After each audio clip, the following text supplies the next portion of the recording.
Forbes has been scanning the globe for billionaires since 1987.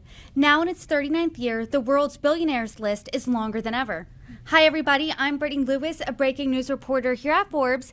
Joining me now is my Forbes colleague, senior editor Chase Peterson-Withorn. Chase, thanks so much for joining me. Yeah, thanks so much for having me.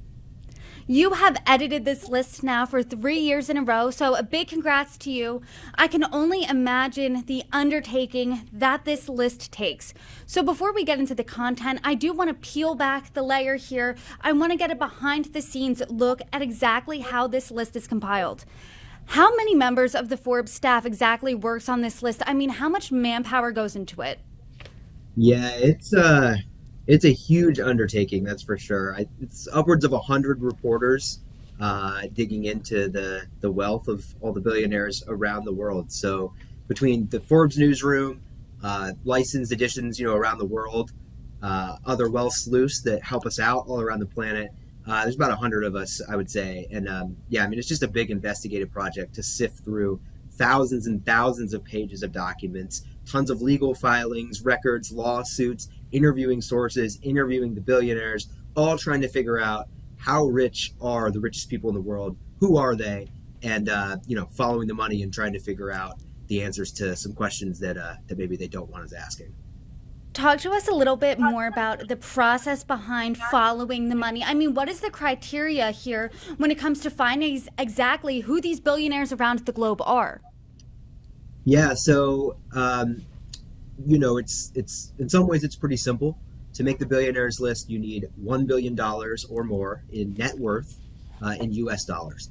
So the hard part is figuring out who has that and what they own and what it's worth. So it's not just cash in the bank. You can be a billionaire and not have $1 billion or even $100 million or $10 million or something in cash. But you might be a billionaire because you own a business that you could sell for a lot of money. So, there are a lot of cash poor billionaires out there that, would say, I don't feel like I'm a billionaire because I own this business that's been in my family for generations. And sure, it's worth billions of dollars, but I would never sell it.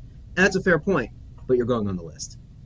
So talk to us about exactly who was on the list at the inception of this project back in 1987 and how many billionaires Forbes has roaming the planet today. Yeah, so we found about 140 billionaires when we did the first billionaires list in 1987. A lot in America, some around the world. There are a handful of people, who were very wealthy back then, who are still wealthy now, people like Warren Buffett. But it took 2 decades for the number of billionaires around the world to pass 1,000, and then it took until 2017, so almost a decade, later, to pass 2,000 billionaires in the world. And this year is the first year that we found more than 3,000 billionaires all around the world. So you can follow that math there. The pace of billionaires, the billionaire population is definitely quickening over time. There are more and more billionaires, and we're adding people to the list faster and faster these days. Chase, you and I talked about the list actually a year ago exactly today, and the big theme of last year's list was the rich were getting even richer. Last year, the billionaires netted $14.2 trillion. This year, collectively, how much are these billionaires worth? Yeah, so another year, another set of records, another conversation that's kind of similar to last year's, right? Which is the rich keep getting richer. And, it's in some ways, people may not be surprised. They might just think the rich keep getting richer, but the numbers are just staggering, and it is important to chronicle it. So, last year it was, over 14 trillion in wealth, billionaire wealth. This year it's 16.1 trillion. So they've added nearly $2 trillion in wealth, over the past year, which is a very, very substantial sum. So it's been a great year to be a billionaire yet again. So, yeah, it's an even better year than the record-breaking year of last year. So aside from the rich are getting richer at an even faster pace here, what else does this list tell you about the richest people in the world? Yeah, I mean, it tells you that they're very rich, of course, but it also tells you a little bit about who they are, right? So they're financiers. Finance and investments is definitely the number one way to become a billionaire still. But they're also increasingly more involved in tech These days, they're very involved in AI. Anybody who has anything to do with AI is still, reaping a lot of rewards. And the other thing that's interesting these days is that they're very powerful. Maybe as powerful as ever, probably as powerful as certainly as they've been since we started tracking them 4 decades ago.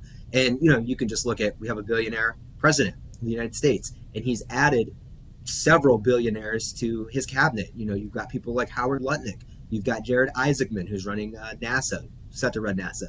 Of course, you've got several, billionaire ambassadors like Tillman Fertitta. So, it is the golden age of billionaires in America.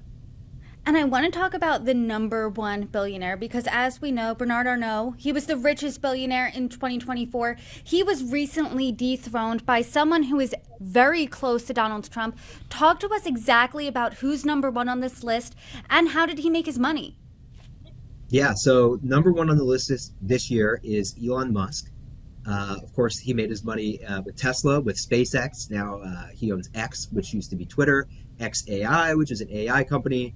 And then, of course, his maybe highest profile gig these days, somehow even more high profile than all of those things, is running, but not officially running, Doge, the Department of Government Efficiency that's, trying to take a chainsaw to, the U.S. budget. So it has never been really a better time to be Elon Musk.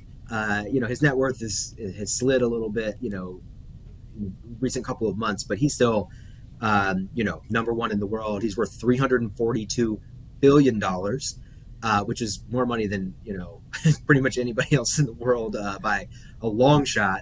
And he's added $147 billion to his net worth since last year. So it's a lot of zeros, that's for sure. We know that tech, as you said, is an industry outperforming the rest on this list. We know that the president and powerful people in his orbit are also on the list. What other trends did you see? Yeah, so, one of the more interesting things, I think, is that there's a wealth gap in America and in the world. And it's not just, the 99% versus the 1%, but even within the billionaire ranks, there's a wealth gap. Where, if you took the 1,500 poorest billionaires, if there is such a thing, the bottom 1,500 people on our list, and you added up their net worth, they would still be worth less than just the top 15 people on our list. So just those 15 people are worth more than, 1,500. And so, that's super interesting and something that has just continued to grow and grow. There's just really a handful of like hyper centibillionaires at the top of the list who are just getting richer and richer and richer at crazy paces.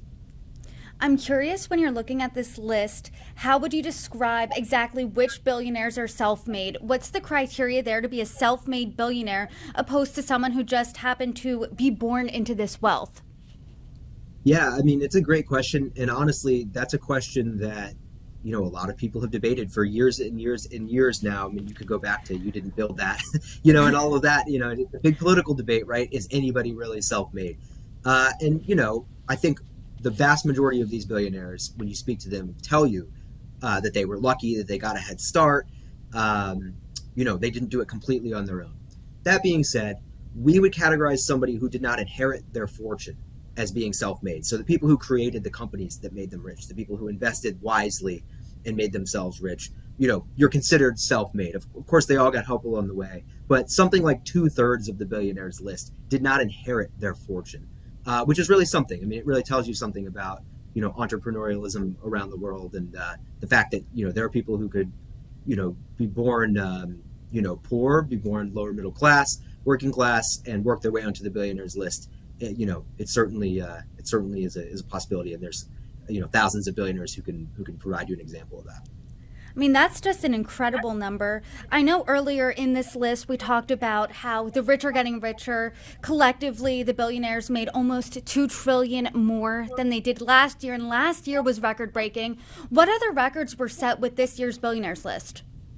There are very few drop-offs this year, too. I mean, it's just such a crazy up year that something like 4% of the list maybe dropped off, including, 3 dozen who died. So basically, if you were on the billionaires list last year, you have a 95% of a chance of being back on the billionaires list the next year, which is, pretty crazy to think about. But on the other hand, the amount of money these people have, it's pretty hard to lose. What about those? I know you're saying not that many dropped off, but has there been a billionaire comeback story where someone has dropped off in previous years and now they're back on the list this year? Yes, definitely. So 93 billionaires, who were on the list in the past and have since fallen off, are back on this year. I think the most notable is probably Prince Al-Walid, who's a Saudi investor. He has a big stake in a lot of different companies, including X. Actually, he's an investor alongside Elon Musk. He's actually one of 15 Saudi billionaires that we've added to the list this year. 14 of them are new, and then Prince Al-Walid is back. As we've sort of, dug into what's happened in Saudi Arabia. We took all the Saudis off the list, several years ago after there was a big crackdown on the wealth there, and we think Prince Al-Walid is back, and we've seen a bunch of other Saudis go public recently, so they're back on the list as well. But it really just highlights how difficult it can be sometimes to parse through what's really going on around the world and try to figure out who the rich people really are, because it can be very unclear. It's interesting this year because a lot is the same from last year. It's a good year to be a billionaire. The richest in the world are still profiting from that AI boom. Were there any surprises to you after seeing this list of thousands of world's billionaires? Yeah, I think the sheer numbers are really staggering to me. 3,000 billionaires, 16 trillion in wealth is really incredible. I think that wealth gap is really incredible to see. 15 billionaires in what we would call the $100 billion club, the people who are worth 12 digits. Really just something. And the other thing is just that the United States just continues to dominate. We have 902 billionaires here in the United States, by far the most. I mean, nearly double that of the next closest country, which is China.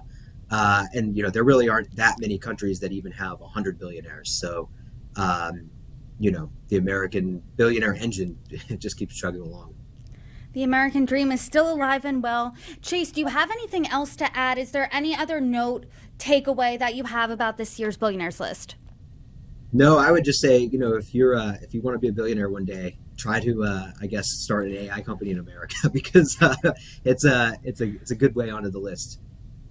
Yeah, read the list, everyone. See the thousands of stories there and see which one you can imitate. Chase Peterson Withorn, thank you so much for joining me. Yeah, thank you so much for having me.